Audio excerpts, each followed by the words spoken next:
Yeah, I'm a little stunned at this story. We're talking about the Philadelphia Union. They're in the MLS soccer.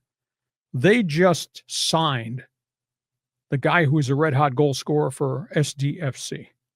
You know the story of at midseason, San Diego Football Club got Milan Iloski on loan from their Danish club, but they didn't get him for the whole season. And Iloski, who's from Escondido, scored 10 goals just like that. And just like that, he was gone because his contract expired. And SDFC could not come to a financial agreement with the player on an extension and on the club to continue to have access to him. He supposedly was going back to his Danish side, and instead the Philadelphia Union of MLS stepped in and just signed him.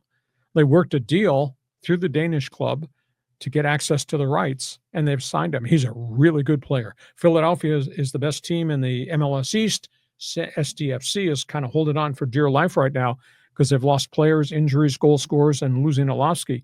They're still in first place in the MLS West. So that's kind of disappointing. Second one is just, I'll throw this out. John and I have talked a lot of soccer on this podcast. One of the real gripes the players have is that FIFA has been so unfair to the players by scheduling all these additional tournaments, including league play, that there's no downtime for players to rest or get healthy. You know, we just came through this Club World Cup situation here in the States, which didn't go off very well.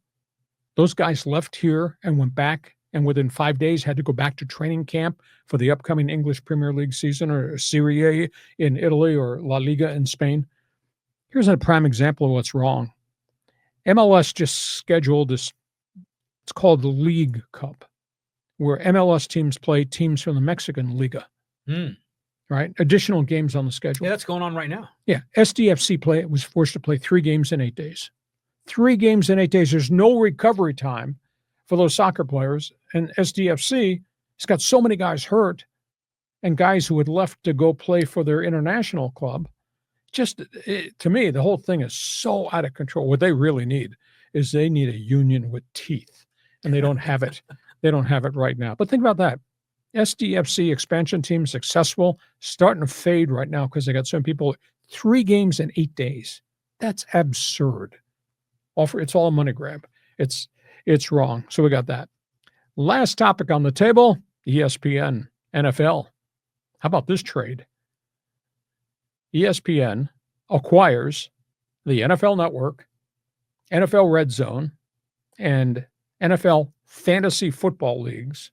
Wow. In exchange for 10% ownership. NFL is now going to be part owner of ESPN.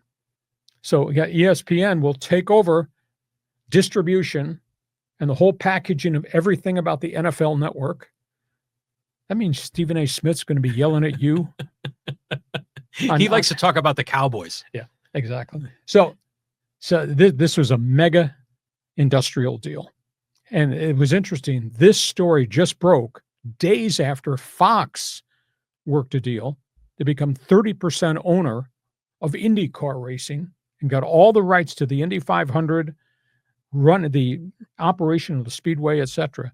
So obviously the media networks are now jumping on board to become part owners of franchises and leagues. I don't know where baseball's going to go next.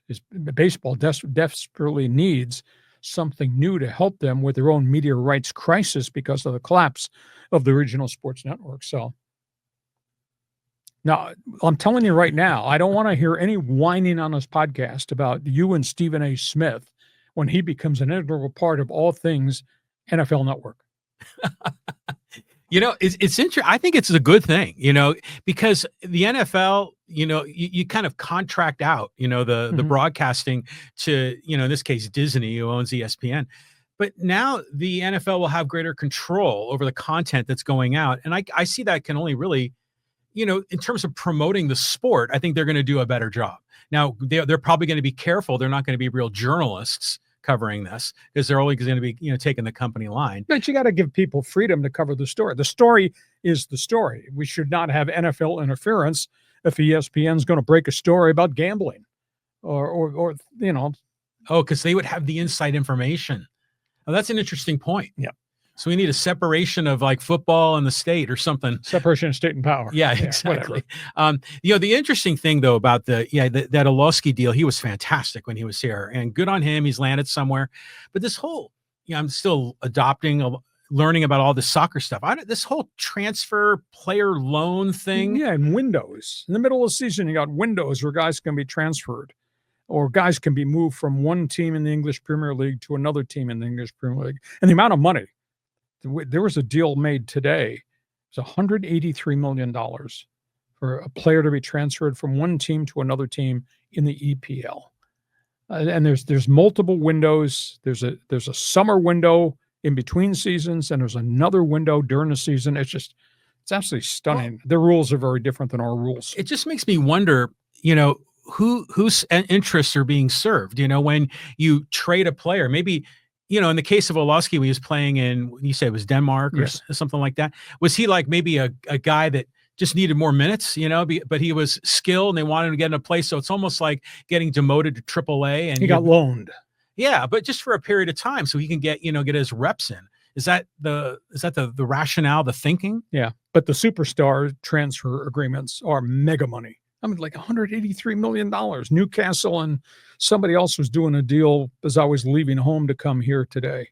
Well, do they not do trades? Do they just do this sort of loan? It's transfer window. Yeah, transfer window. It's not player for player. Okay, it's not your baseball trading deadline. Yeah, now we could send AJ Preller over there and he'd tell him how it should be done. Yeah, he would. Yeah. Right on. That's just it. It's interesting to learn about a new sport. Okay. Those are all the hot topics on the table because we do sports talk the way it should be done. It's your turn now to join us